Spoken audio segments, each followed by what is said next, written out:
Hey everyone, welcome back to another video. Today I want to discuss my opinion on the top 10 cards that you should take out of your commander decks. Now, obviously this is completely subjective, but I strongly feel that the cards I'm about to discuss can either be replaced with strictly better cards or just shouldn't be played at all. And to start off this list, we have number 10, Lightning Bolt. This may come as no surprise to many of you, but red doesn't have the greatest options for targeted removal in commander. Since most of red's removal is damage based, it can be tough to find cards that deal enough damage to deal with the biggest threats on the board. Lightning Bolt, while it is efficient at only 1 mana, can only deal a measly 3 damage to any target. This will most often not be enough to make a significant impact on the game, and will most likely just be stuck in your hand as a dead card. Moving on to number 9, we have Doomblade. And this slot could also be for a couple other kill spells with specific drawbacks, but Doomblade has the worst of them in my opinion. Again, like Lightning Bolt, it is quite efficient at only 1 and a black, but not being able to kill black creatures is an incredibly large downside. Black is one of the most popular colors in Commander, and not being able to take out an important black creature in one of your gains will definitely cost you at one point or another. Black has access to many other more flexible removal spells, and I definitely feel that if Doomblade is in your deck, it should be removed and replaced. After Doomblade, at number 8, we have Bounce Lands. I cannot stand Bounce Lands. They enter tapped. They're big targets for a strip mine or wasteland that your opponents may be running. But if you have to play one on turn 2 to hit your land drop, you have to discard a card from your hand because you'll have 8 cards. If you're not taking advantage of them somehow with some untapped shenanigans, take them out of your deck as soon as you can. Please. Just put in a basic. Next up at number 7, we have 2 cards that have a similar effect, which are Oblivion Ring and Banishing Light. On the surface, these cards seem like good removal spells for white, exiling any non-land permanent opponent controls until the enchantment leaves the battlefield.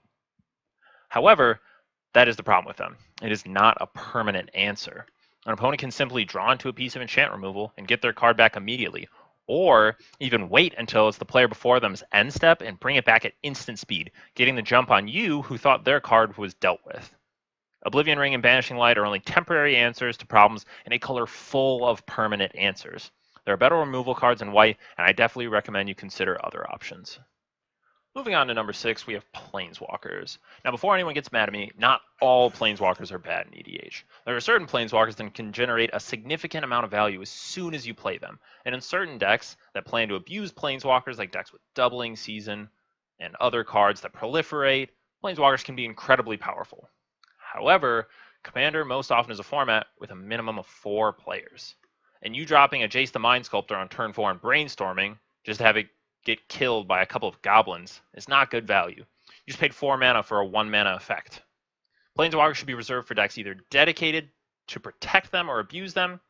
If not, they should most likely be replaced with another card that can generate value safely without fear of attack.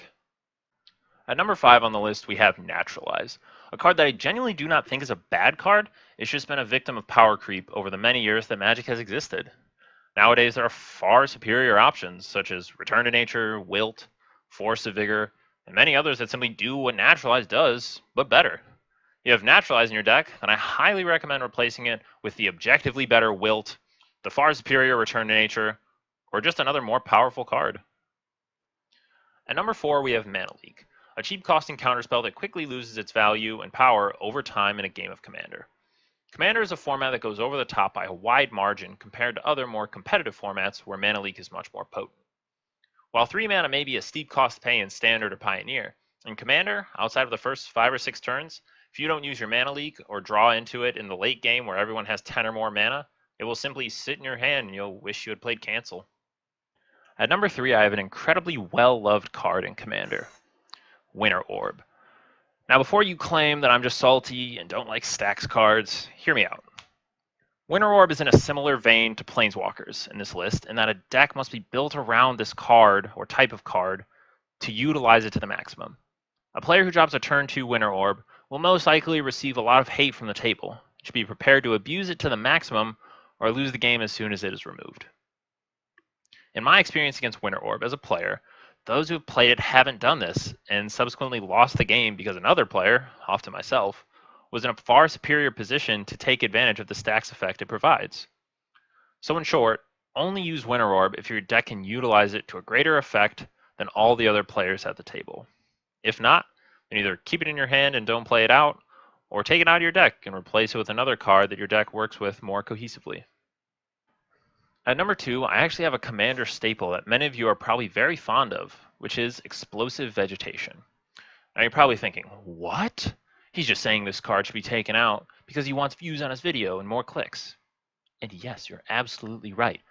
But I genuinely do think Explosive Vegetation should be taken out because, like Naturalize, it too has become a victim of power creep. In the past year, both Circuitous Route and Migration Path have both been printed, two objectively better cards that in almost every deck will be better than Explosive Vegetation. Unless you want to play all three, which could totally work. If not, though, you should probably be playing Circuitous Route or Migration Path instead. And for the final entry on my top 10 cards you should take out of your commander decks, at number 1, we have Adaptive Automaton. Guys, this card kind of sucks. Yes, it is any creature type you want. Yes, it gives +1/+1 to any creature type you want. But that's it. It's a 3-mana 2/2 with an Anthem effect. Doesn't give any keyword abilities, doesn't draw you cards, doesn't provide any benefit other than being a bear that gives an Anthem effect. Now, unless you're playing a completely underrepresented tribe with absolutely no other options, I would highly recommend putting in a card that actually provides your deck with powerful benefits. And that's all for today. Thank you all for watching. Let me know in the comments down below what cards you think people should take out of their commander decks. And have a good day. Peace.